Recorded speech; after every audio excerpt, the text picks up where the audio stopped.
Good afternoon and welcome everyone. My name is Chris Conway. I'm the President and CEO of the West Hartford Chamber of Commerce, and I would like to welcome you to today's colorful conversation. This colorful conversation is being produced and has been facilitated by our Minority Business Network. The Minority Business Network was established in 2020 as a committee of the West Hartford Chamber to provide visibility, networking opportunities, and resources to chamber members who are also members of underrepresented racial, ethnic, and religious populations. Their mission is to provide members with opportunities, connections, and resources. They host a series of programs and events to do that, which will increase visibility to minority-owned and represented businesses, provide a discussion for the unique challenges faced by minority professionals, and increase diversity within the West Hartford Chamber. You can learn more about the Minority Business Network and the West Hartford Chamber at whchamber.com. One of their reoccurring programs is Colorful Conversations. Colorful Conversations is a quarterly panel discussion designed to take a deep dive into the issues that disproportionately impact minority populations. We invite experts from across the country and the world to educate the community on topics of interest and propose solutions of the issues faced. Past topics have included healthcare, education, access to technology, and employment. These forums stream live as they are today on Zoom, Facebook Live, and West Hartford Community Interactive and YouTube Live. Thank you to West Hartford Community Interactive for today's live stream. Today's topic is breaking bias, multiculturalism, and messaging. I would like to thank the Minority Business Network Committee and specifically the chairperson, Christopher Clark, for their leadership and work to put today's program together. Thank you. I would also like to recognize our program sponsors, Comcast Business and Liberty Bank. It is now my pleasure to introduce the moderator for today's conversation. Yvonne Alston is the Chief Cultural Architect, CEO, and founder of Indelible Impressions. Yvonne is an unapologetic, authentic amplifier and advocate for diversity, equity, inclusion, and belonging. She established Indelible Impressions Consulting to advance important conversation, education, and competencies to help organizations understand the importance of culture and its impact on the human experience. Her firm and team focus on challenging systems of inequity, championing dimensions of diversity, and driving inclusive practices holistically. I'm going to turn it over to Yvonne. Thank you. All right. Thank you so much, Chris. Thank you, Chris. Thank you, Kate. Thank you, this amazing community and panel for this discussion today. I couldn't be more excited to be the moderator today. As Chris mentioned, our focus today is going to be on implicit bias and at the intersection of multiculturalism and messaging. As we know, our world is consistently evolving, and the makeup of that world is evolving as well. In fact, recent data reports indicate that by year 2045, the world, as we know it, at least here in the United States, is going to be transforming. Those who have been identified as racial minorities will no longer be considered the minority of our society. Furthermore, we know that with the rise of multiculturalism, that there are so many layers to it. There are so many experiences and expectations that we have of ourselves, in our similar identity communities, as well as with those whom we work aside from and work with across multiple identities. We also know that more than ever, organizations and communities are looking for ways in which to advance conversations, civic engagement, as well as progress for all people. And so Minority Business Network is at the helm of this when it comes to the West Hartford Chamber of Commerce. And we couldn't be more excited than to have the folks that we have today together collectively to talk about multiculturalism, to talk about the messaging that happens in different pockets of society and what's really needed to advance this conversation. So I'm going to do a brief intro and then tap each person to dive a little bit deeper on themselves and how they identify. So we have in alphabetical order, Adrienne Billing-Smith, who is the equity coordinator for the town of West Hartford. We have Carlos Brea, Director of Client Solutions for NBC and Telemundo CT. We have Patrice Taft, who is the Retail Banking Officer and Branch Manager of Westfield Bank, and we have Marjorie Brown of CTB Staffing. So, Adrienne, we're going to just start with you. Tell us a little bit more about yourself and why you want to lend your voice and experience to this panel today. Thank you, Yvonne, and thank you to the Chamber for having me today. I'm really excited to be here with this amazing panel. My name is Adrienne Billing-Smith. Being here today, is important because, as you talked about, the intersections of identity and multiculturalism, what we do in probably each of us in our work and who we are, feeds into the work that we do. Myself being the equity coordinator for the town of West Hartford, I have a couple of different intersections and experiences that bring me to this role, that deal with my identity, being a Black woman, being queer. It really gives me a different view on life, but it also, like you said, I intersect with so many different pieces of me. As I drove in today, I thought about also that piece of we talked about last week as we met before, of being a Southern woman, which gives me an entirely different view, once I moved up here to West Hartford 11 years ago, what that means and what my experiences have been that are different from living in West Hartford, coming from the South, and how I came to be, right? And how my family. So, being here and lending my voice and my little piece of the world and my puzzle piece, I hope that there are other people out there who can find the connection. And I think that's so important when we do talk about the inevitable rise in multiculturalism. It's not something new. It's not something, there's no new will being built, but who we are and how we connect to each other to make a better community. Yeah, absolutely. Thank you so much for that. And I appreciate you bringing forward the dynamic of geography, right? Because that does significantly play a role in how we're seeing how others engage with us and how we engage in reciprocity. So I think that that's fantastic. Thank you so much for being here. Moving next to Carlos.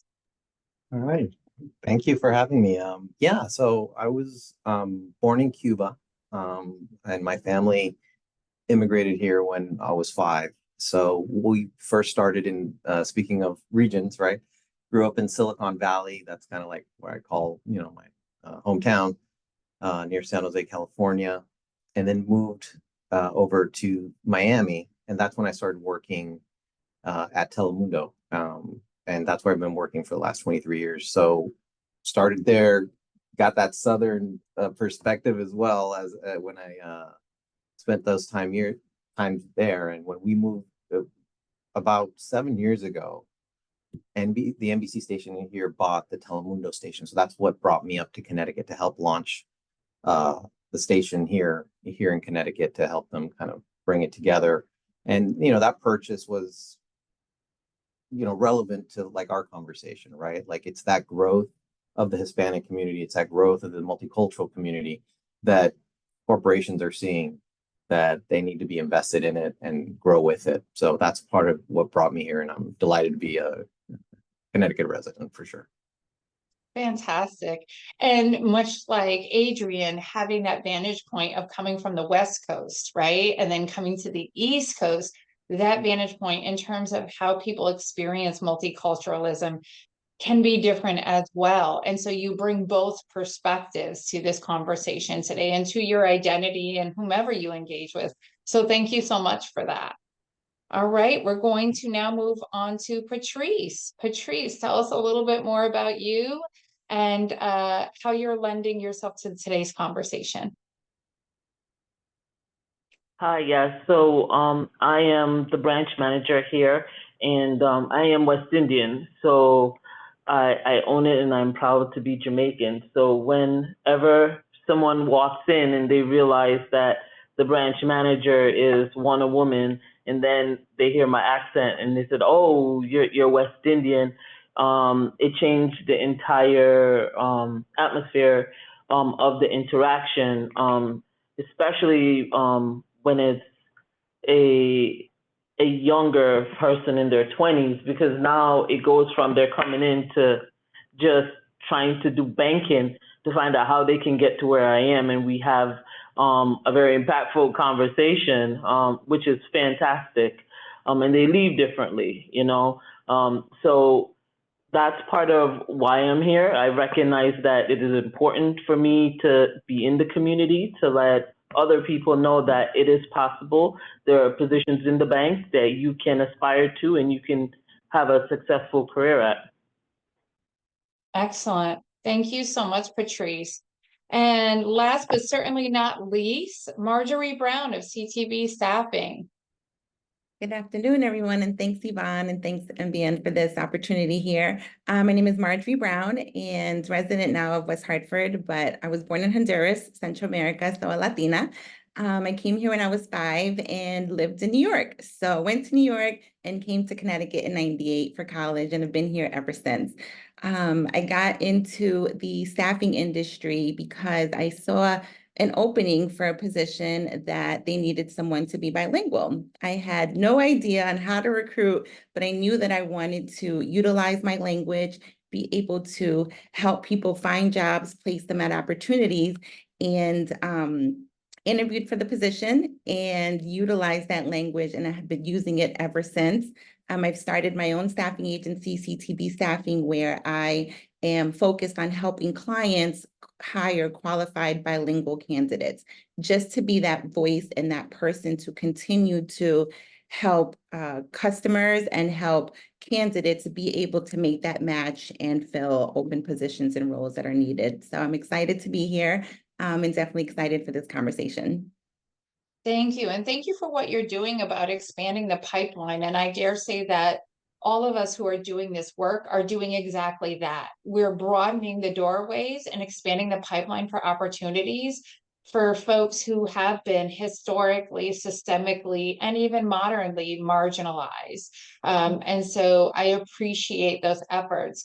So this is going to be a great discussion on our, for community and society's cultural expansions and expressions and understanding. So let's get right into it.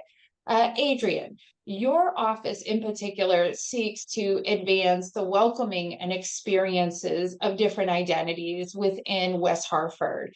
What should the residents of West Hartford and even those visiting West Hartford expect to experience, and how is your office helping to shape those experiences? Thanks for that question. I think as you come into West Hartford, I feel like it's a welcoming town. That's why I'm here. I will give a little story that I moved to Connecticut, and specifically West Hartford. It was a blind move. A friend said, hey, my mom's best friend lives in this town. I think you might like it. And as soon as we drove into the town, we knew we would love it. We were welcomed into our own little neighborhood. We saw every single background possible. And at that time I was actually pregnant. So we saw people with strollers, we saw interracial couples, we saw grandparents, we saw all these things happening. I said, this is the town where we should be.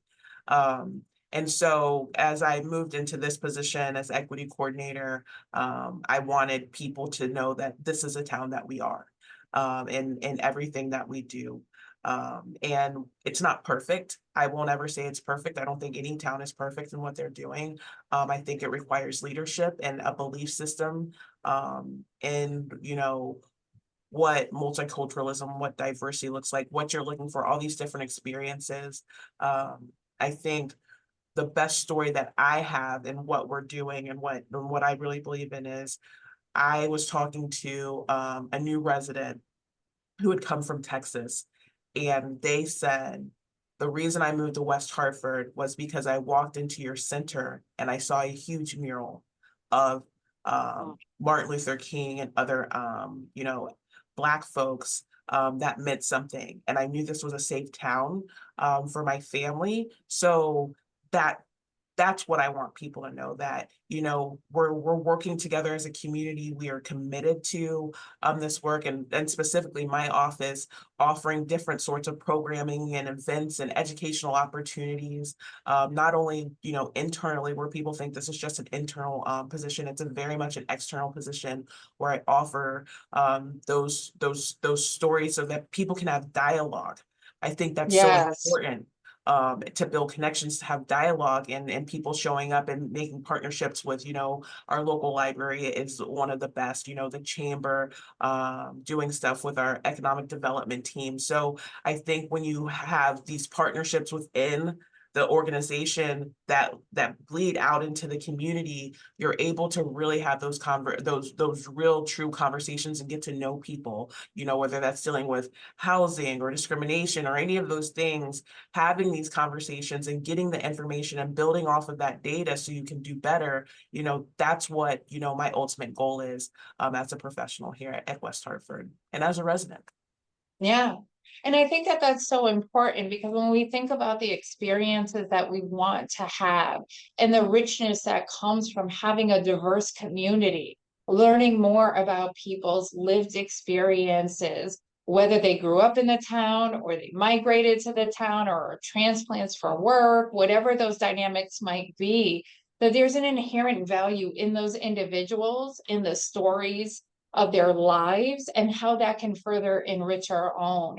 And it's one thing that I will say, as someone who's grown up in Connecticut, to see the transformation of West Hartford has been really amazing, because I can recall a time when West Hartford was primarily known for its wealth, right? And that it was not a very diverse place. And so seeing that transformation and that multiculturalism be so intentional by the town, so that the experiences of the people that come there, whether they come there to visit because the dining is amazing, the options for restaurants, or just the culture of the town is worth experiencing.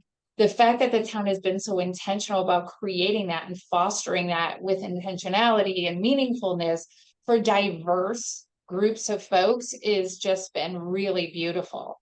And so I will honestly say that there was a time when I necessarily, as a Black woman, did not feel welcome there. And to now feel welcome there is really nice. Like, I don't have a concern about wherever my foot shall tread within that town. And that's very meaningful to me. Yeah, and I heard those stories as well, and I'll be very quick. I've heard those stories from whether it be coworkers or lifelong folks here in Connecticut who have talked about their experiences coming through West Hartford.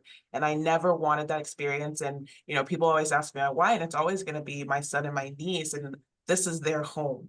This is where your job is to try to get you always say you want them to fly, but you're like, but come back home, right? You want them to come back home and bring their families home. So when you're doing this work, and when you talk about intentionality, that's, you know, you have to have a why to this. And I think when, like I said, when you have leadership and you have the people, leaderships across all departments, and doing the work and wanting to learn and wanting to have those discussions and leaning in, it becomes really important. And you start to see it go out into the community, because we are internally doing this work and we're putting it out in the community so that we're all meeting and starting to speak that same language with one another.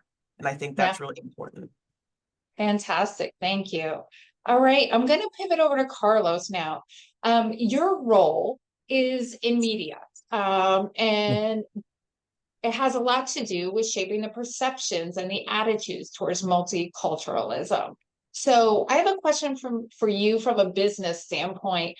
How can businesses really focus on advancing their reach and impact through intentional multicultural messaging and promotion? Why is that important? Well, that's a great question.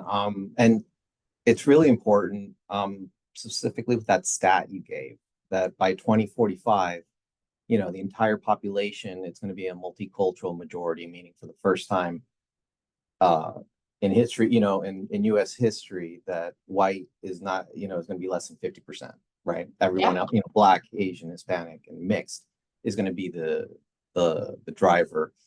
What's interesting though, we don't have to wait till 2045, because I think in media, I think everyone has kind of been caught a little bit on their heels a little bit recently with these huge shifts in this young generation of Gen Z, right? Yes. How they consume media, the brands they like, the brands they don't like, the activism, all these things. Everyone's kind of like really trying to understand, and there's a lot of nuance, but I think one piece of nuance that's really significant that gets that explains a lot of it and doesn't get talked about enough is that in 2020, Gen Z, those 13 to 24-year-olds, they're the first generation that is the multicultural majority. So now they're 18, and now that generation is the multicultural majority. And so if you're under 35, you're already there. That's your generation, your cohorts, the folks in your age group, you're already living in that multicultural majority in the United States. And by 2028, if you're under 50, you're going to be there. So when we talk about that, that's very important, because if you've noticed that this younger generation has really, they value that. They have different values. It's a core value for them, right? Yeah, and for them to connect, the love language of this younger generation, from studies from like the Hispanic Media Council has put together these long studies from 2018 to now, is they're searching for authenticity. And they grew up in this multicultural majority. So for them, it's not as drastically different as kind of like older. The older you get, the more different and kind of separate things are. For them, they don't look at it that way.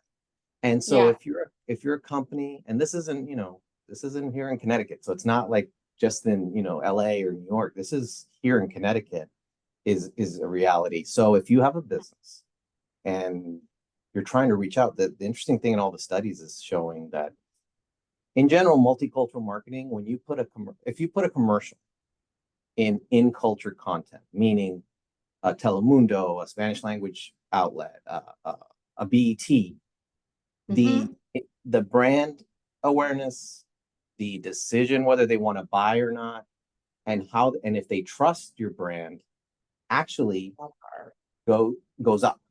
It's more effective than in culture spaces.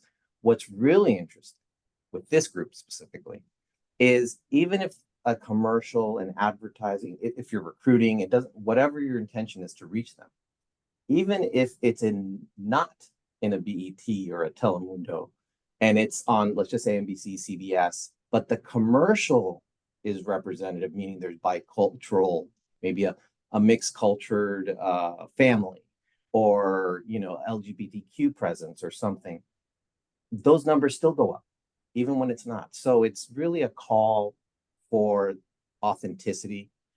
And I think the brands like a couple, like Fenty with the Rihanna brand, Selena Gomez, these brands have tapped into that.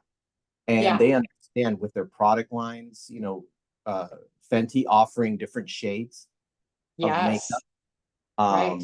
Selena Gomez's line, donating 1% of her profits to mental health awareness, underserved community. They are voting with, this young generation's voting with their dollars. These are important things to understand, not just from a marketing perspective, but also hiring. If you're hiring someone, you need to understand this, kind of like what motivates them. So I think instead of waiting until 2045, I think it's really important that folks understand this is happening right now. And this is part of the challenges that businesses have today, whether, again, you're marketing, recruiting, or trying to keep a certain culture in your business to keep it going. You need to pay attention to this, because this is how this is the workforce, and this is the growth engine.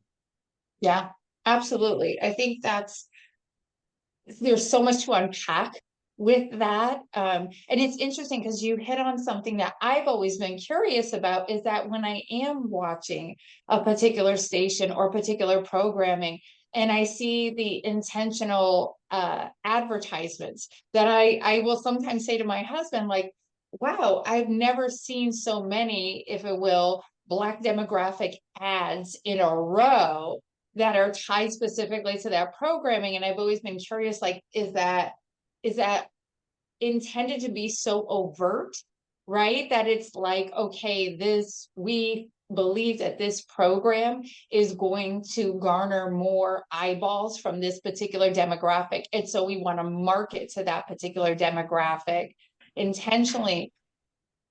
And also, when it's not that programming, what is the additional value of putting that type of advertising into the advertising stream to say, okay, well, this isn't necessarily that type of program, and yet and still across different races and ethnicities, there should be multicultural advertising peppered in, because otherwise we are basically claiming that a particular group is a monolith in some way.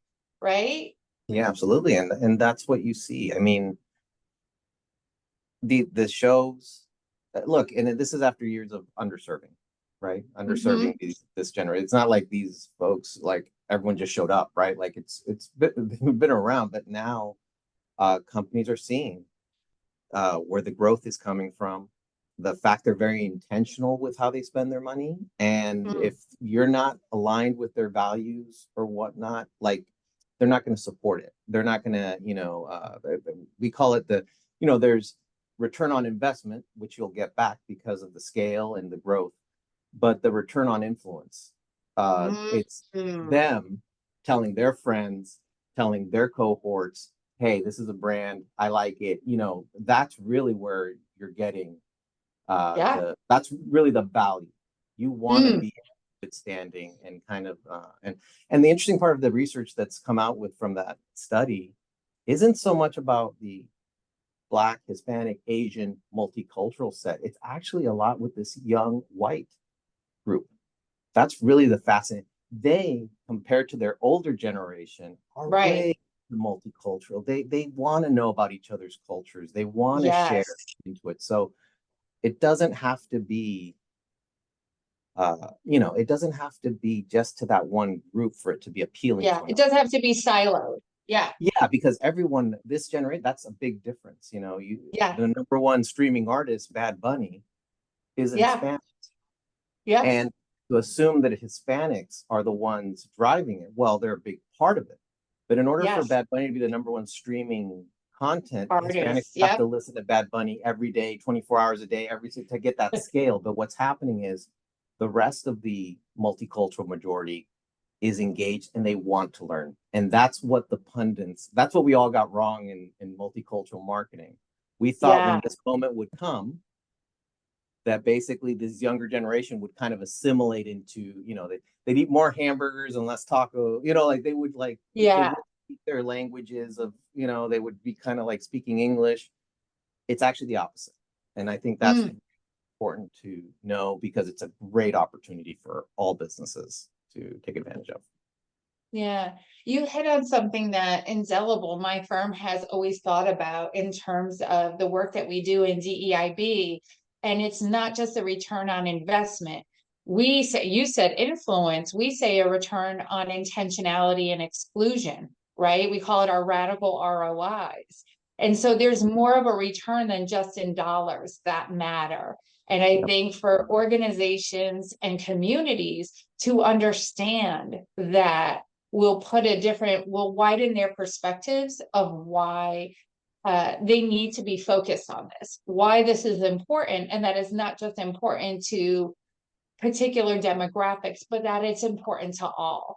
So thank you for sharing that perspective. This is a perfect time, I think, to segue over to Margie, because Carlos talked a little bit about the dynamic of employers, right? And expanding the employee base, the rise of multiculturalism in the workplace, right? And why that is so important. So Margie, speak to that a little bit in terms of what you are seeing with employer group clients and their need to address community and customers that have different identities.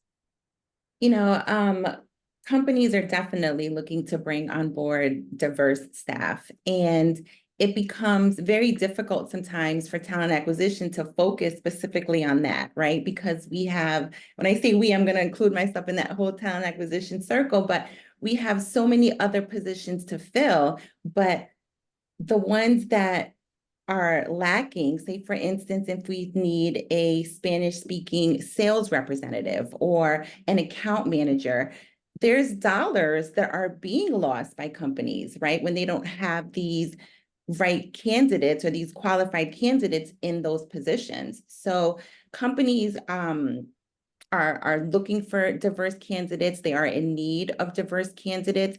And an additional challenge that comes along with that is the talent acquisition staff is so tight and limited. But when you go out into these diverse communities, you can't just go to one meeting. You can't just go to one career event. You can't just go to one of anything. You have to immerse yourself in it a little bit more, right? Yeah. You need to show that dedication. We've used the word authentic plenty of times here today, which I love.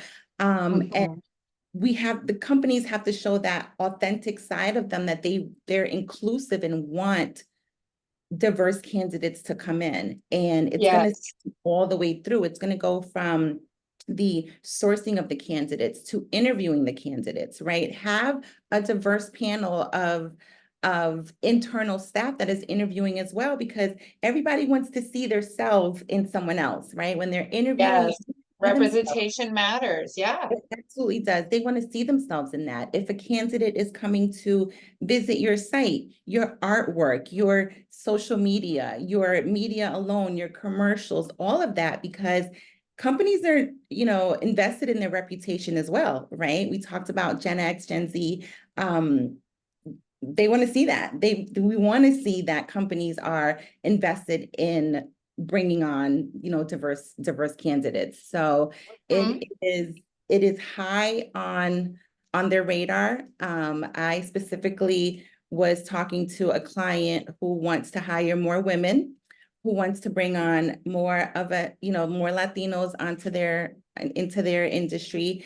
And when I looked at the numbers, it is just in Connecticut alone. Carlos mentioned Connecticut numbers as well, but just in Connecticut alone, the women population itself is at 3.6 million. The total population is 3.6 million. 1.8 are females, and 1.7 is males. So the females are higher on that population chart there.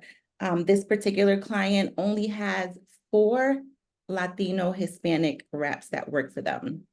There's almost 700,000 Latinos in Connecticut. Right. So they're here. There's a population and a pool in which to draw from, right? There's no shortage of that, but there's a disconnect, it sounds like, between employers and the populations and how they're drawing from that. And Carlos, I'm just going to pause right there because Carlos, I think you're looking to jump in, double dutch in, my friend. Yeah, thanks so much. Yeah, but just to Marjorie's point, I think totally significant and important. I think another thing to consider in that population number, if you look at Hispanics under 18, so right now Connecticut, the whole state's about 18% Hispanic roughly, or 17% Hispanic, which is in line with the country, so very diverse. But when you look at the population of 0 to 18, it's 29% Hispanic. So every day, every minute that goes by, it's going to become more multicultural, more, and to your point, Marjorie, that need that is going to be more important every minute that goes by. So companies that wrap their arms around it and embrace it and dive in with it are really going to benefit, because again, that's the growth engine that's in Connecticut and New England. It's not just here, it's across New England. So that's great. Marjorie, if I can pivot back to you for a moment on that. So when we talk about the intentionality that employers need to put towards this effort, one of the things that I often see through Indelible, and we work with employer groups, for-profit, nonprofit, smaller ones, large ones, is the intentionality and how that bumps up against tokenism, right? Because when you have employees from racialized backgrounds, the last thing we want to deal with is being tokenized by the organization. There was a big case a few months ago that I read about at Google, where there was an individual who identified as having a hearing disability, and Google really wanted to promote the fact that they have certain work conditions that are supportive and that there were accommodations being made. And I think pretty much put this individual on a brochure, and yet that was not the experience that the employee was actually having there, right? So there was this disconnect where the employee felt like, okay, you want to tokenize me in the messaging, right? And the different culture for the disability community. And yet that's not the actual experience of support that I'm having within the walls of the organization. Can you speak to that a little bit in terms of how organizations and how you might be coaching organizations a bit on, hey, it's great that you want to expand this particular demographic, that particular demographic in your workforce, but here's a caution with doing that in a way that tokenizes individuals in certain populations?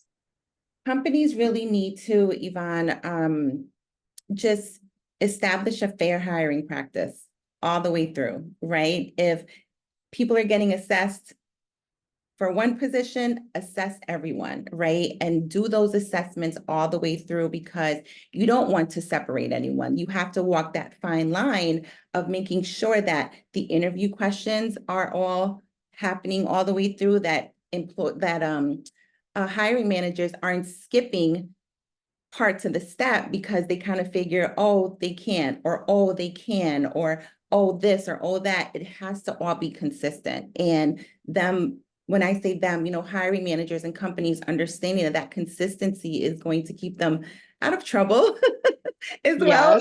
HR problems is going to keep them out of trouble, and explaining to them that that fair process is exactly how things need to be. And no one should be higher on that scale. We have to interview everyone absolutely equally in order to make sure that things happen correctly. So, yeah.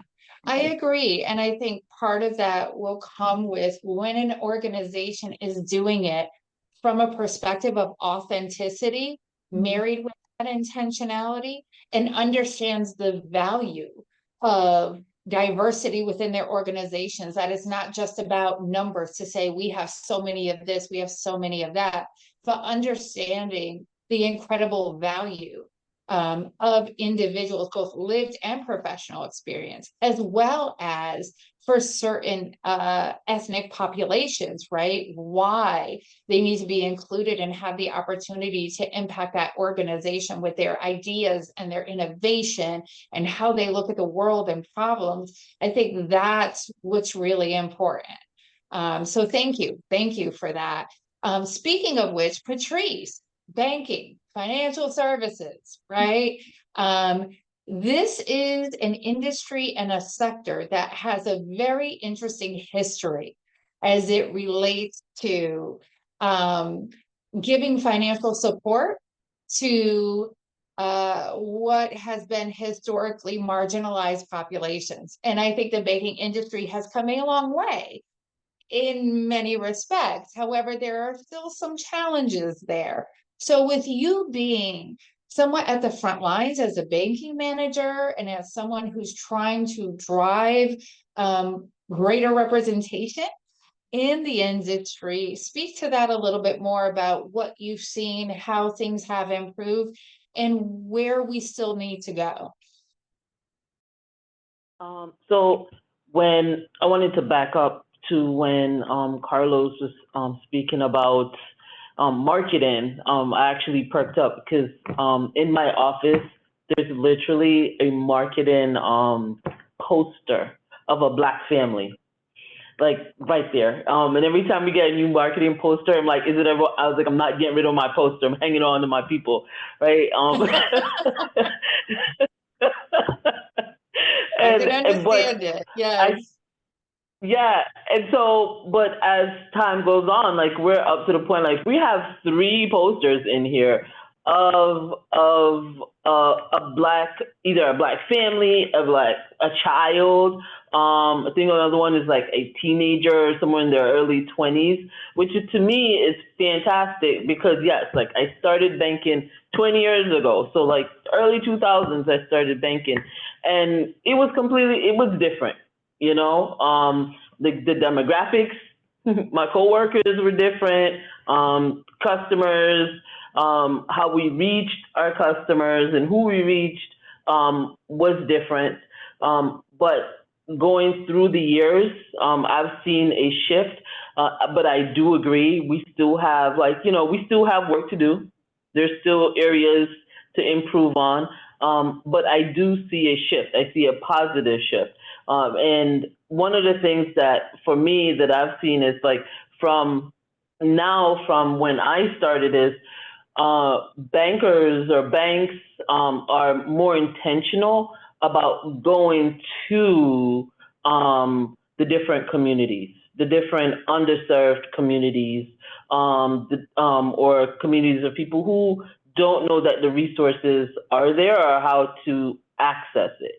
Whereas in the past, you needed to come to us, basically, where now we're more intentional about going to community events, not just throwing dollars out there and saying, oh, we'll just sponsor it to just get our name up there. You will see a banker at some of these events, man in a booth or walking around or having a conversation with someone. Some of the other things that I appreciate that I'm now seeing is we each teach one. I think that's something Chris Clark always say, Yes. I'm Each seeing one it more teach one. now. Yep. Yes. I'm seeing it more so in the last few years than when I first started. And, I started as a part-time teller. But if it wasn't for my manager, when I was a part-time teller who didn't have a car, that was taking the bus everywhere in between, from college to work to everywhere, just giving me positive reinforcement, and pushing me and giving me the extra training and education that I needed to keep going.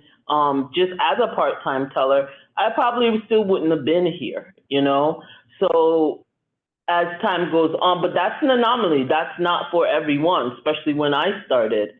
But as I would say, as the mid to later on 2000s, the last 5 years, you're seeing that more and more. And me particularly, I try to educate, like, even those who come into work, like, hey, just network with everyone you can come in contact with, like, within the bank, because banking is more than just these walls that you see. Banking is more than just teller line.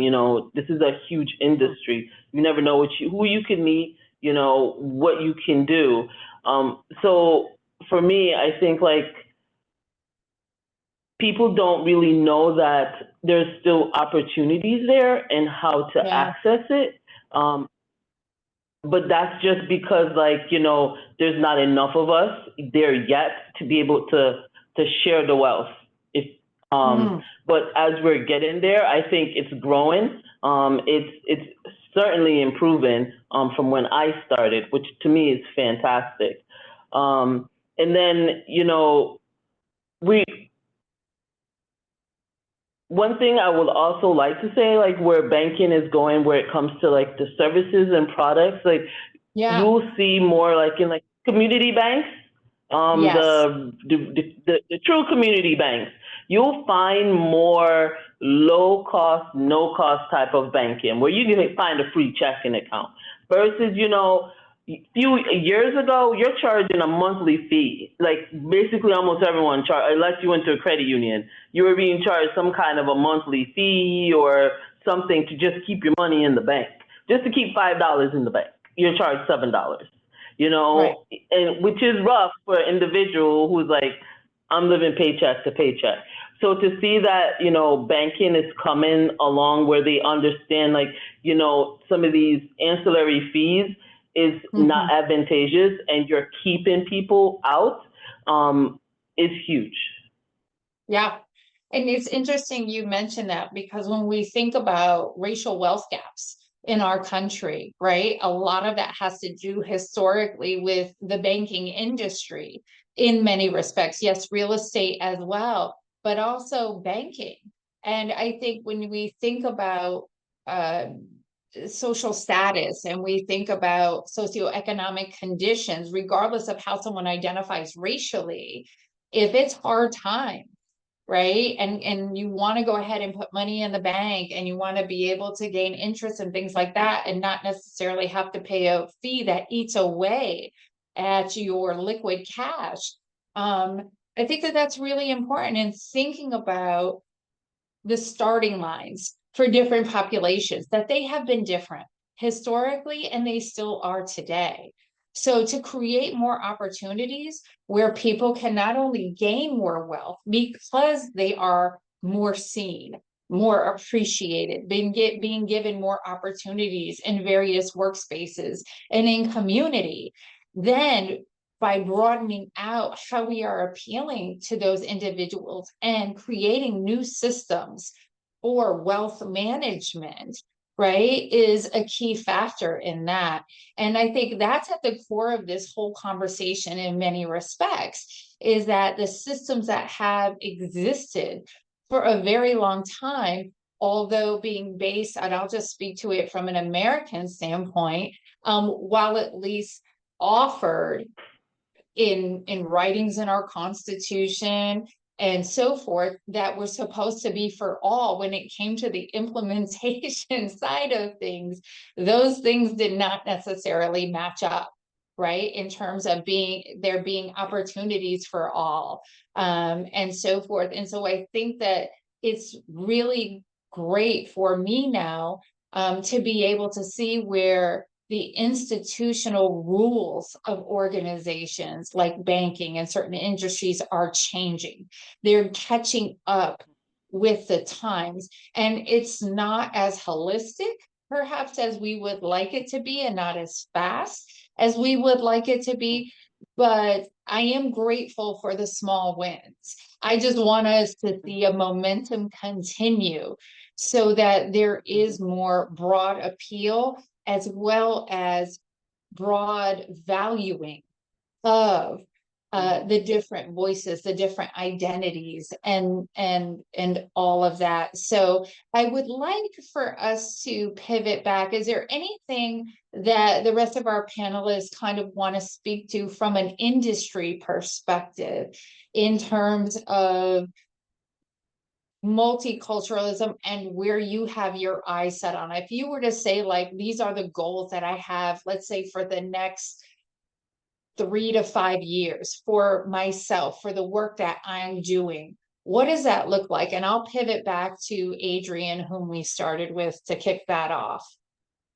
Yeah, I think, moving by trade, I'm an attorney, and I moved into, and I was also a flight attendant, where I saw lots of cultures and different backgrounds, but moving into municipal government and the public sector is very interesting.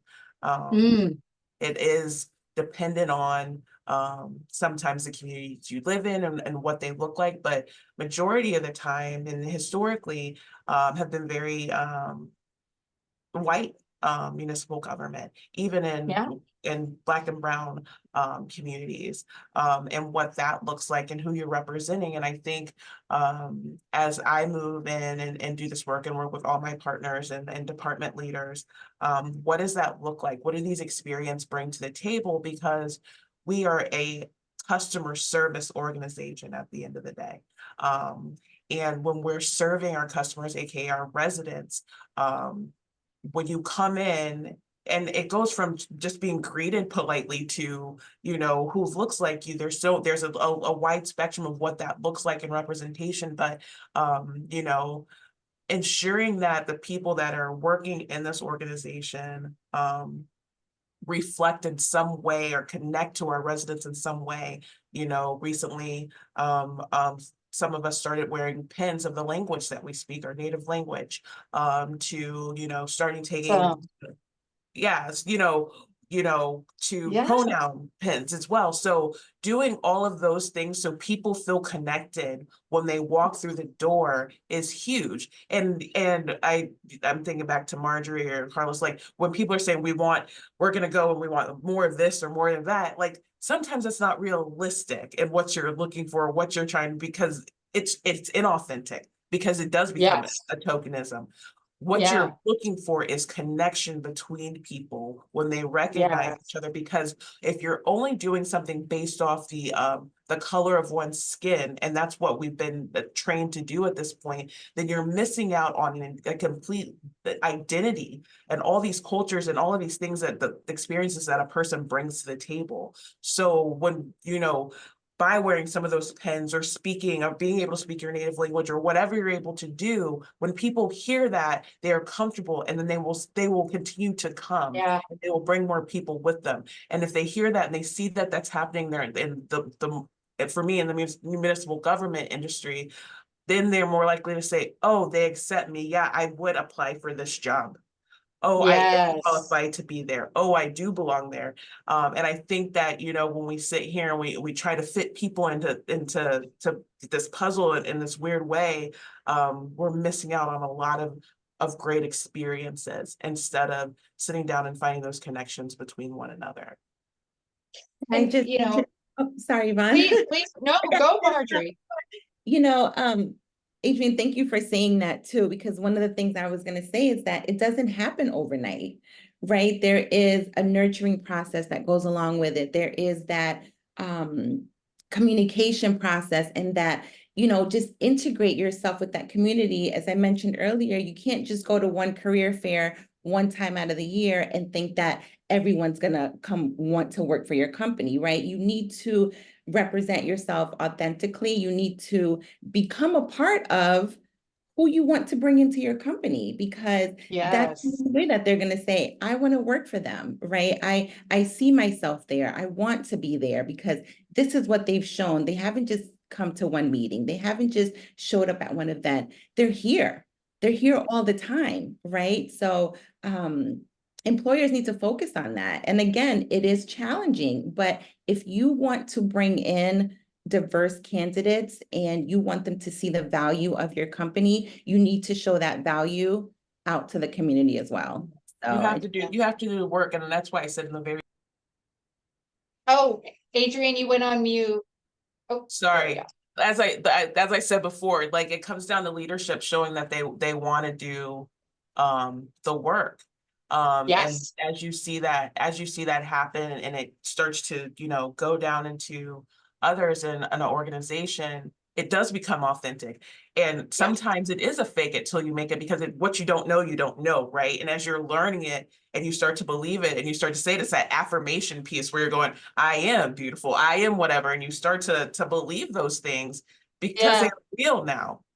yes, So I think, when you start to hear that and your leadership believes in that, and that they start to believe it, or they have someone who connects with them, then you build an organization. But if you start to bring in people and you put them into what I consider to be unsafe situations, when you yeah, tokenize them, or they're the only sitting in a situation, you bring them into harmful situations because they're constantly trying to prove themselves. They're constantly suffering from microaggressive behavior from their coworkers. They're constantly trying to, prove themselves rather right. than building your organization so that they can walk in feeling comfortable. You hit on so many great points with that, Adrienne. When Indelible works with its clients, one of the things that we do with senior leaders is help them to understand their why. It can't just be because we want to be known as a diverse organization where everyone belongs.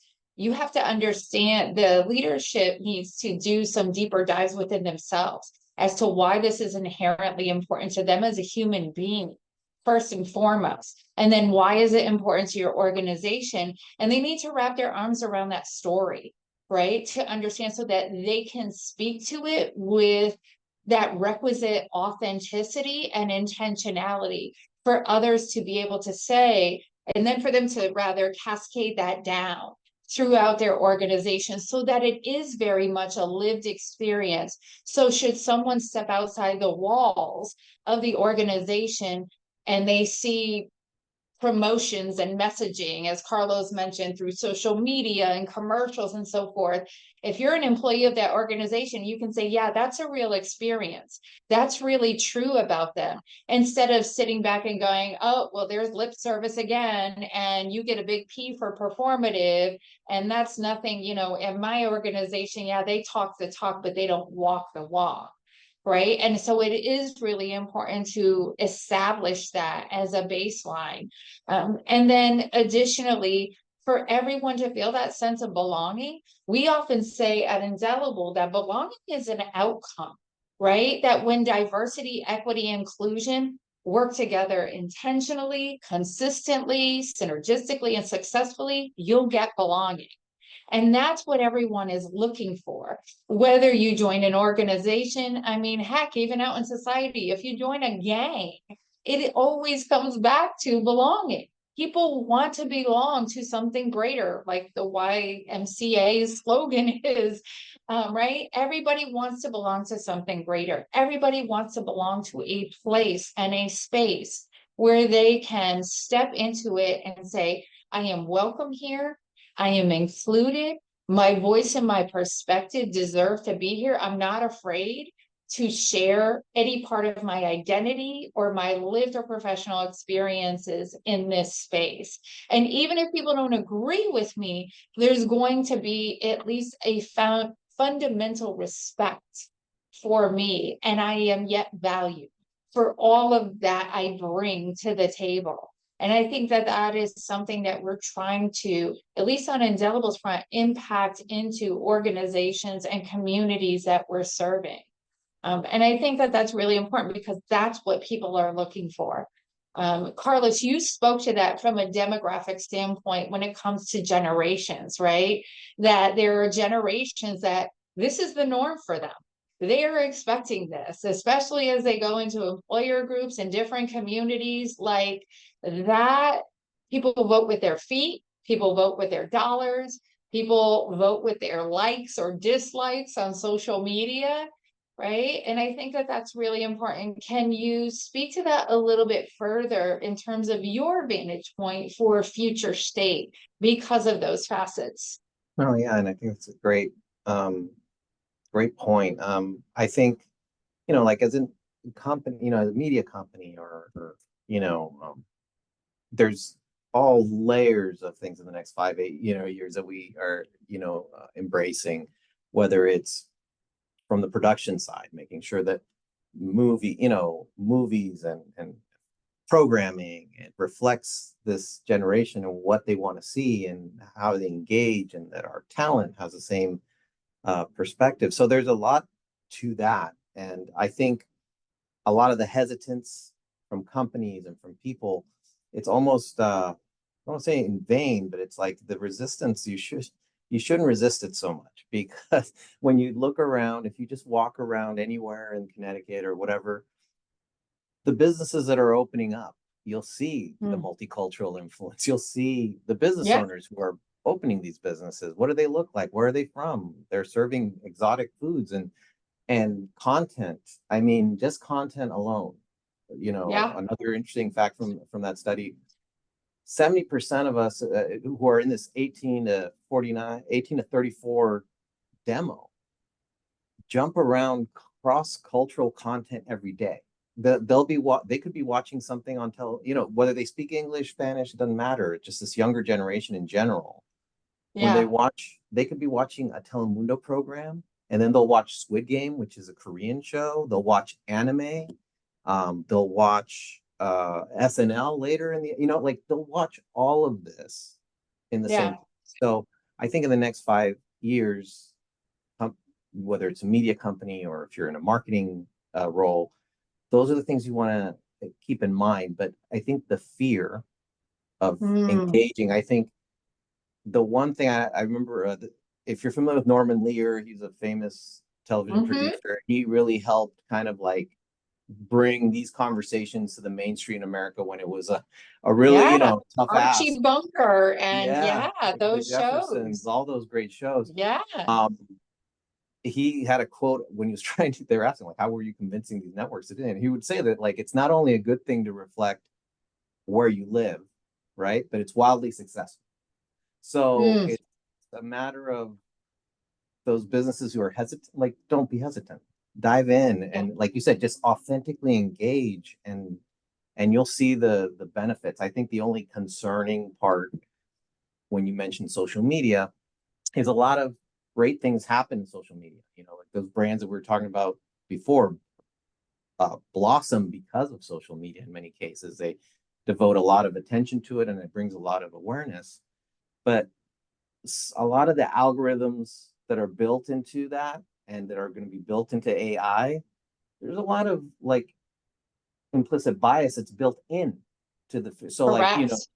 so the more so that's going to be something to like, how do we balance that? You want to bring in the right staff, you want to bring in the right folks, you want to have the right messaging, but leaning into technology as it's not a silver bullet, right? Like, I think the holistic Correct. conversation is really important, because some of these algorithms, just because the data will tell you something doesn't necessarily mean it's not biased. You might fall into Yeah, the trap just by using a certain type of technology or leaning too heavily in one type of technology. So I think that's probably the yeah. other side of that, the concerning part.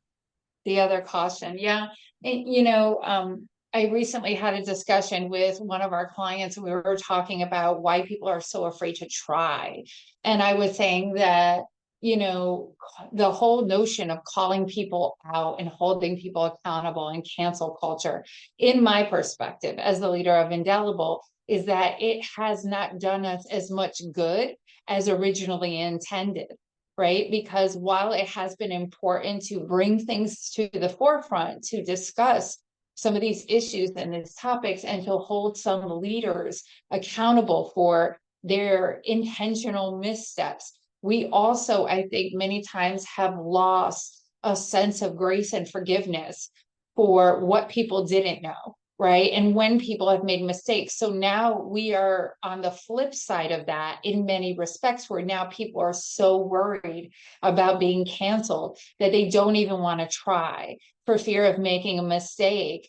And so we have to kind of try to reverse some of those effects so that we can get back to a place where people can be open, honest, and authentic and say, listen, I don't know if what I'm about to say is accurate or not. So please correct me if I'm wrong, right? Or if I offend you in some way, but this is what I'm thinking, or this is how I'm feeling, and be able to engage in those very real conversations, because without it, people are going to only stay in their safe spaces. They're not going to explore, whether it's in conversation or it's engaging with different demographics or going into a new town, let's just say like West Hartford, right? Because of what they may have heard from someone else, which might be a singular experience and not the totality of a thing. Or they may not engage with certain individuals because maybe they've made a mistake in the past, or they've heard of somebody who's made a mistake in the past and has gotten, verbally decimated in some way that has been very difficult to recover from. And that's something that I think is very important. Not that we should think that we can go around and say or do anything, because there are consequences to that. And there's a responsibility we need to have for our actions and our words. And what is also true is that we need to have the opportunities and the grace and space to try, to actually try.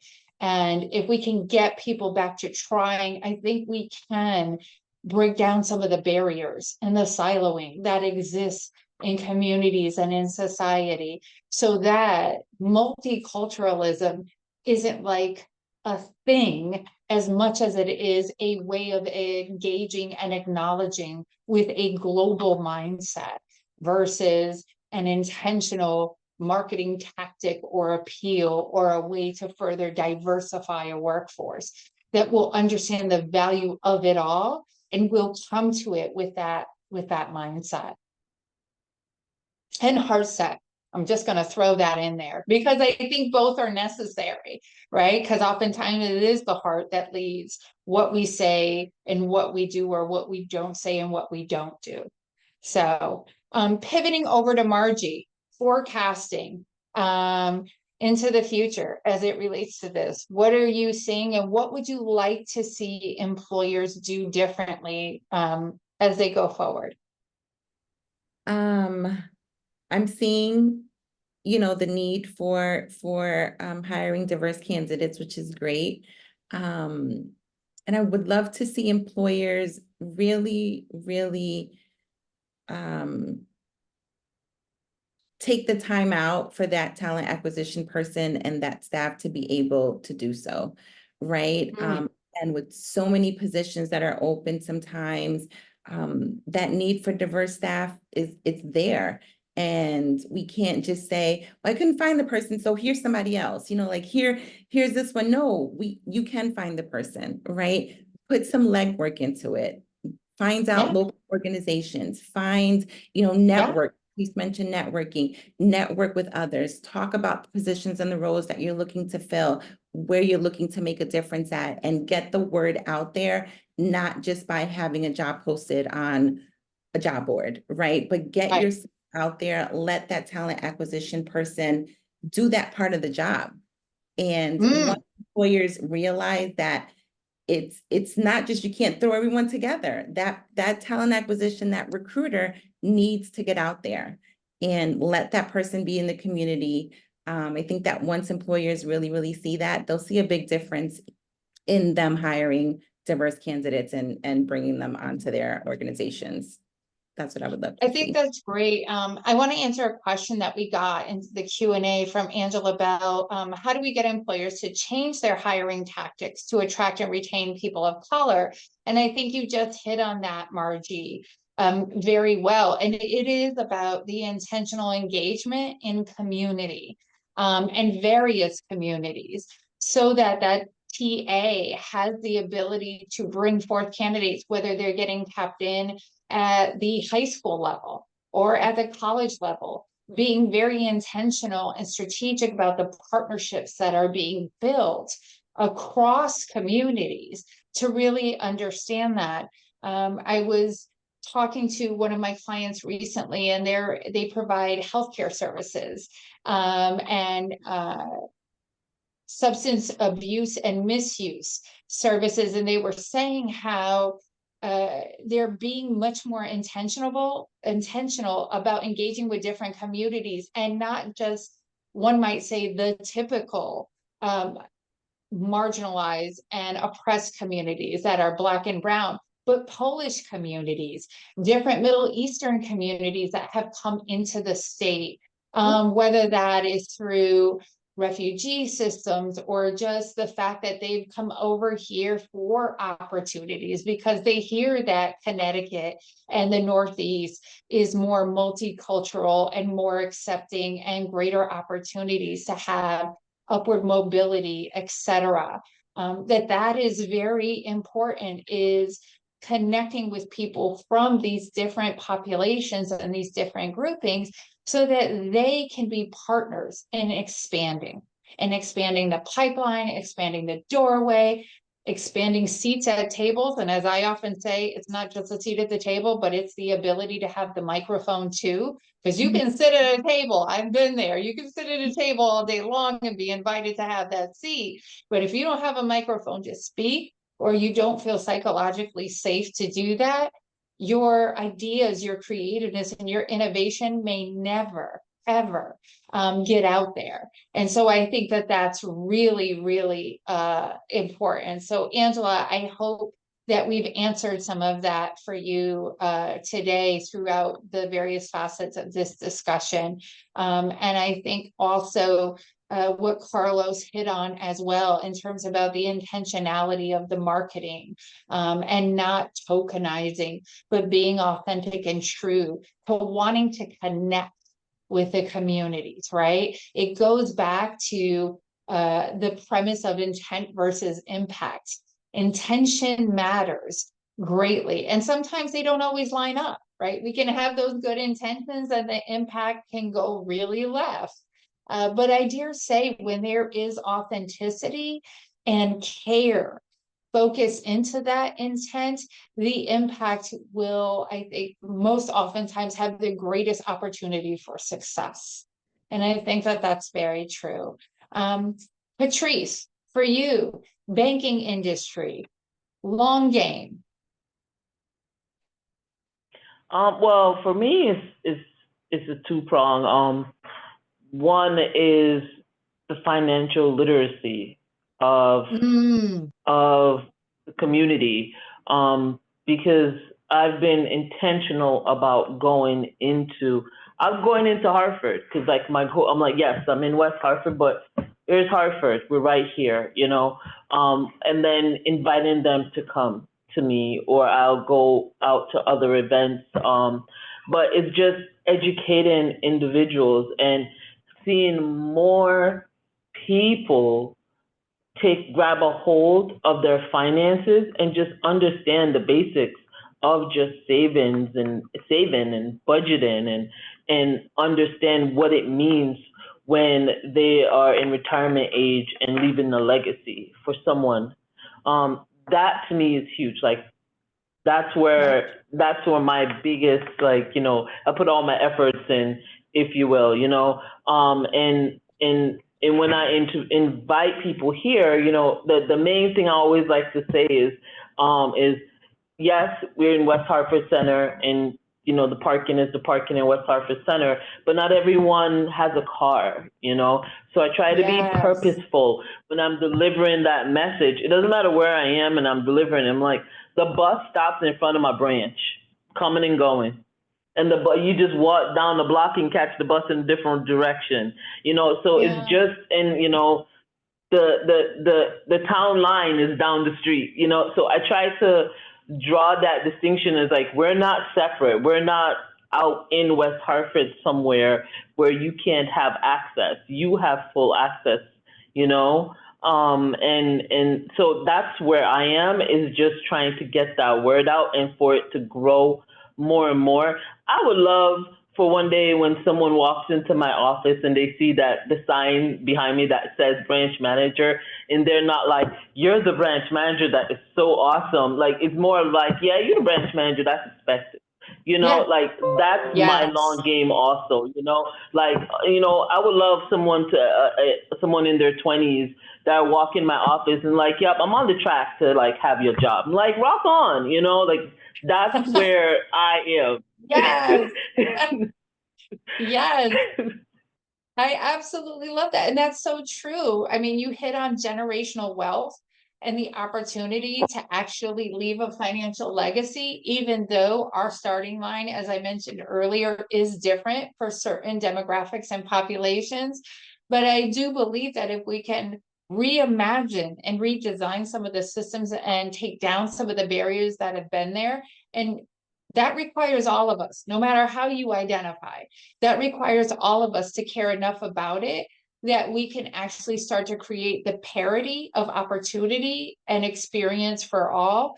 I think that we can get there. That's my optimism coming through. I really do believe that. And the more people who can understand and see that opportunity, then to your other point, it will be normalized. It will not be a surprise to see someone that looks different and may identify differently than what we've historically seen, that this becomes the norm.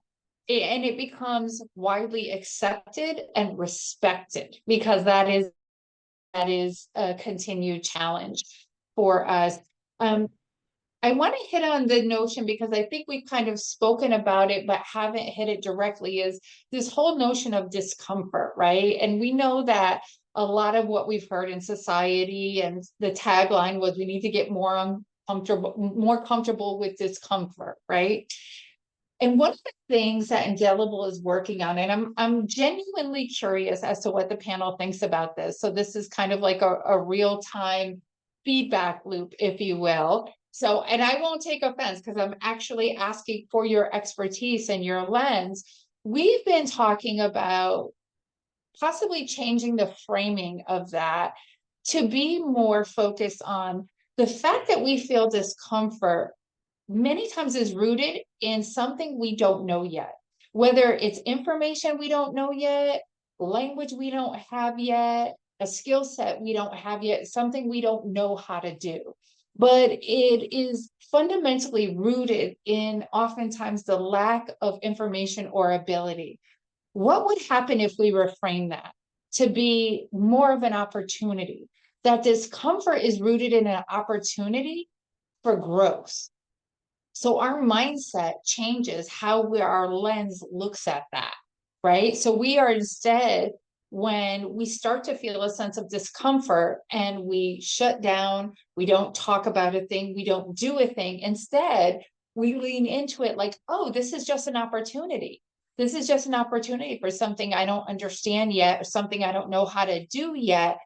And on the other side of this discomfort is the knowledge, is the ability.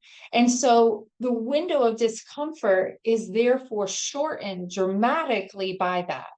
What do we think about that? Is that plausible, or is that pie in the sky? Well, my personal mantra is I don't need you to move a mountain, I need you to pick up your rock. And I think that's what you speak to. I think when people see something, it is scary to have it uncomfortable and not know what cliff you're jumping off of, right? And what you might land on and who might be there. When you pose it as something as, this is something that I can do. I know I can pick that up. I know I can do that task. And you put it in another frame, people are more willing to do it. So I think when you say get comfortable with the uncomfortable, great. Like, you have no choice, you're already in the conversation. But I think when you sit there and say, there's another piece to me is people in the work that I do assume that I know everything. And I'm sure, Yvonne's saying the Yes. same thing. And I'm like, I don't know everything. I don't. And that's Yeah. okay, because if I knew Yes. everything, then it wouldn't make this work worth it. Like, because Yeah. I'm learning from everything I'm hearing from people around me and gathering in community, whether it be about your family or how you feel about it, your job, or this or that, the other, or your just any of your experiences, I get to learn about you, which feeds Right. me. And I think that's Yes. really important, that people know that we're in it with you. Like, Yes. all in this together. So, when you have to be the leader or the facilitator of those difficult conversations, Yeah. letting people know that, and letting them know that you're also picking up rocks with them, and you're gonna defeat this mountain together, I think creates community. And I think that comes from me, from just having that team mindset. I played college basketball, I coach college basketball, and having that team mindset that we have to do this together, we do not succeed. Yeah. Thank you for that. I would That like to is jump in. please. I would like to jump in because I loved what Ace said, and being okay with saying I don't know everything, because she's 1,000% correct. When you're in any position where you have, you're the expert in what you're doing, Sure. people look at you as if you know everything and that you're supposed to be able to give a right out answer. And I'm happy with saying I don't know everything, but let me get you someone who else can help you with that. And I agree, like, we're all in this together, right? We're trying to move this train down the track, if you will. But, I had someone the other day that said, well, I'm only coming to you. You're my financial expert. You're my financial advisor. You're this. And I'm like, hold on now. I'm a banker. I have knowledge of this, genie in the bottle. this. Right, exactly, and I was like, but I do know a financial advisor for you, but, and I do know an accountant that can help you, and I do know this. So I think when, we realize that we, one, don't have to be gatekeepers to the knowledge and the things and the people that we do know, and be willing to share that information, I think that also will help as well. Because we also need to look at, like, we are the change agent ourselves. We can't just expect the broader organization to just do everything. Yes, we want it to come from the top down because that's the culture. But, if you're not being that change agent from where you are, nothing really is going to happen either. Yeah, I agree with that. And when I think about, and I'll get to you, Carlos, when I think about the framing of what I mentioned, that is the thing, right? To give people that opportunity. So whether or not it's in facilitation, or even if it's just somebody in a meeting, right? To say, I can step forward and ask a question or give an idea or do something that it feels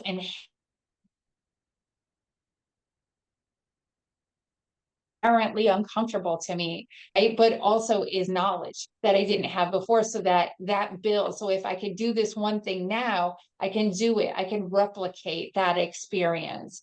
Carlos. Yeah. Yeah, and I agree. I mean, I think, look, the fear, I mean, convincing someone not to be fearful in doing something new is a tall task, but Yes. I would leverage that with the people we're talking about, especially like at the chamber. I think they've already done the scariest thing possible, is to open a small business and try and risk everything out there, and they've made Heck it, and yeah. they've done, you know, and they've done a good job of it. Getting into multicultural marketing, trying to get into hiring a staff that's diverse, trying to put out messaging without being scared, you know, there's nothing to fear, because the good news is with your intention being positive, and, you know, if there is a misstep, it could always be, you know, fixed. And in associations like the West Hartford Chamber, you have all this, like, you know, and I hope I'm not offering up anyone's services here, but I mean, you know, like, you know, you can come to, you know, to your fellow members, There's to resources, someone, right? yeah, and just ask and get some perspective and get different perspectives. To Patrice's point, like, no one's a monolith, but, you know, it's a great place to embark on those things and leverage the experience and knowledge of the collective, whatever that looks like for you. And I think that should eliminate the fear. But that would be my challenge to any business. I'm like, I think you've done the scariest part already. This, you know, like, trying to include people and be, you know, and embrace them in their culture and have them be seen. I don't think you're going to struggle with that. Yeah, I agree. I think doing that little bit of homework, right, before you go into a thing, to say, like, I'm not just coming with a random point or an idea. Like, I've done some research and I've understood. And so I'm going to speak on a thing. I'm going to recommend a thing that I think can help to move us forward. All right, Margie, I was going to pivot to you, but I think I'll pivot to you in a different way, because this conversation has been so rich and so many great points that we're going to have to wrap it up. But we do have one question from an audience member that I think would be great for you, Margie, to kick off. The question was, attracting diverse candidates has been an intentional effort, but how do we get companies to focus on retention? They lure candidates, but don't create an environment that makes them want to stay. I could do cartwheels on this all day long, but I'd rather the folks hear from you. Go for it, Margie. So I think retention wise, you know, companies just need to continue focusing on that educational part, right? That DEI portion of it. And just that mentoring is going to be important as well. Mentoring, you know, the candidates is going to be really, really important to let them see that they can get to different positions, like Patrice, you know, mentioned. They can, you know, excel in their careers and move into other parts of it. But that mentorship is going to help out as well, to be able to retain them. I think that is going to be super important for companies to focus on. Yeah, fantastic. And I would add to that the aspect of allowing voice, right? That is one of the biggest things that matter most to employees is, do I have a voice in this company? Is it respected? Is there that additional opportunity for pipeline and growth to fulfill my own personal success goals, as well as the success of the organization? So I think that's important. I was going to pivot to our closing question, but we have another question from the audience that just came in for Patrice. Where and when do you think financial literacy should begin? I think that's a fantastic question, and I had a conversation about it the other day. I think financial literacy should begin Right on time. I think it should begin as early as toddler. So, and the reason why I brought that up is because I have almost a 3-year-old, and we went into the store and we got to the register and I was like, where'd you find that item from? You know, but for us, we're realizing that she doesn't know what money is, right? As kids, as even in teenage years and beyond, they don't understand the true concept of money, what it does to help you and how it can actually hurt you. And that is not something to be feared, but that you are a fiduciary over what you have, right?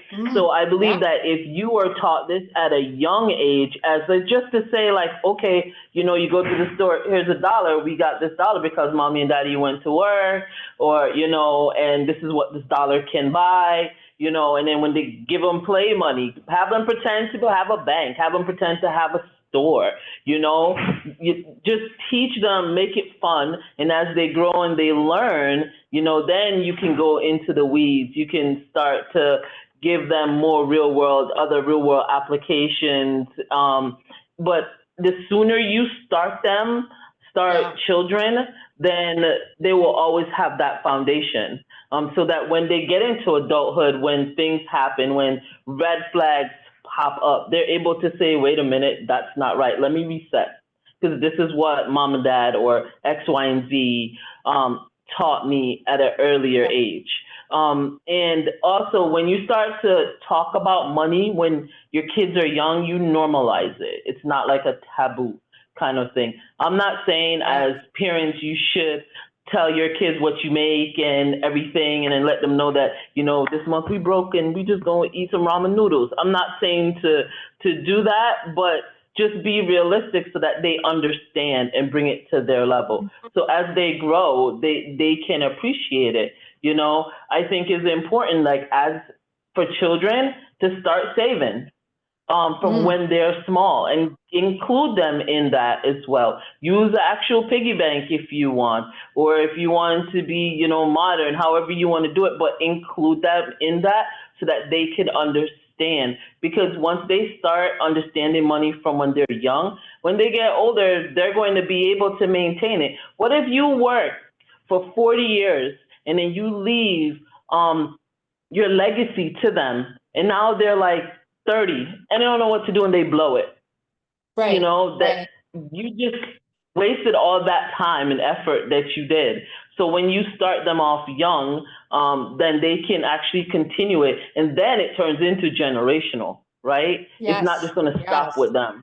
Because they pass that along. I think that that's so true. That happened in my own family. My very first job that I got, which was just basically doing household chores, and then having a paper route. My dad was very intentional about me putting a certain percentage away in the bank. And I think I had a Liberty Bank savings account with a little passbook. And, you know, you go in and put your little money in and they dip it in the thing. And I would see the interest grow. And that's how it started. And I did the exact same thing with my own. Right. So to that point of that generational learning and passing those principles along, I think that that's very important. So thank you for that. All right, we are definitely at the end. I want to close out with a question to all of our fantastic panelists today. I hope you audience members had a notebook, because they were dropping gems left and right. And so you want to make sure that you jotted down those items. And if not, guess what? The amazing team at the West Hartford Chamber of Commerce has recorded it, and there will be a rewatch available for you all if you missed it or you want to go back and get some more of this expertise that the panel had today. So really quickly for each of you, what is the one thing that you want people to know from your perspective today? What would you like them to do to support wider acceptance and support of multiculturalism? And I'll start with Patrice.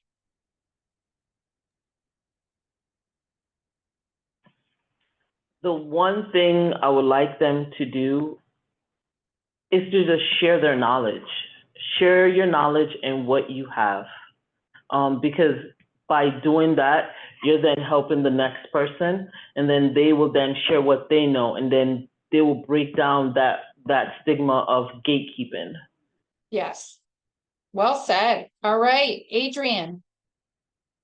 I think the one thing I would like to leave that what people should do in action is go around your community and visit some of these things that are happening in your community. I think it's just so important when you see different experiences and different cultures, and you're ingrained in them, you build a better community. And I say, you know, that's the best way to get to know folks. Whether that be just the community events or in your if you have children in your school or you have a senior center, there's so many great things that are going, and I will speak specifically to West Hartford, that a lot of our departments are trying to do and elevate and multiculturalism and diverse experiences. And I think, you know, going to those events and meeting new people. Your neighbor isn't just a person who lives next door to you, it's a person who lives across town from you. Yes. And I think when we start to do that, that's a huge thing for me and community building. Yep. Awesome. Awesome. Carlos. Yeah, I think about one thing, whether you're recruiting, looking for new customers, or you know, just even advertise any plan that you have in your business, put multicultural marketing or multicultural lens at the beginning. It's just as important as anything else rather than an afterthought, because when you do it as an afterthought, that's when I think you get into issues. It's more difficult. Putting it from the very beginning makes things way more efficient, and it's just going to improve, you know, all kinds of great results for your companies, whatever size they are. Fantastic. Thank you. And Marjorie, close us out. So what I would like to say is, you know, if a company wants to see a difference in their organization, just piggyback on everyone else, engage in that community, right? Attend the events. Don't just go one time and say, oh, no one came to our booth, it didn't work out. Come back, strategize. What else can we do? Talk to the organizers and say, what else can we do, right? What else can we do? Because once you start to do that and understand what the community needs, then your organization can deliver that to them, and you'll see a big change on your end. So that would be. Yeah, fantastic. All right. Well, again, thank you, West Hartford Chamber of Commerce, Minority Business Network. Shout out to the leaders of Minority Business Network, Chris Clark and Stephen A. King. I'm a member of MBN, so it's been such an honor to represent the team today and this conversation. We wish you all well. Stay cool, stay hydrated. It's hot out there. And make sure that you get tapped into what is happening in the West Hartford region. The Chamber of Commerce has a slew of events that are always happening. So check out the website, register for events, walk around, support the community, support the businesses, and let's expand and build community greater. Thank you so much for joining us. We look forward to seeing you on the next Colorful Conversation. Thank you. Thanks, everyone. Thank you. Thank you. Take good care.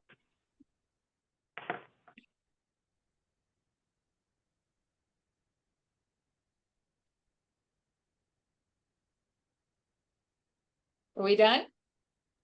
Yeah, so we are officially not streaming. Right. Yeah, there are still some You're attendees clear. who can still hear and see us. Hi, folks. Oh. Thanks for sticking out to the end. We appreciate our Thank audience. you. All right. Goodbye, everyone. Take care. Bye. Thank you all. Bye. Thank you, Ace. Thank you, Margie. Thanks, you guys. Appreciate it. Thank you. Bye.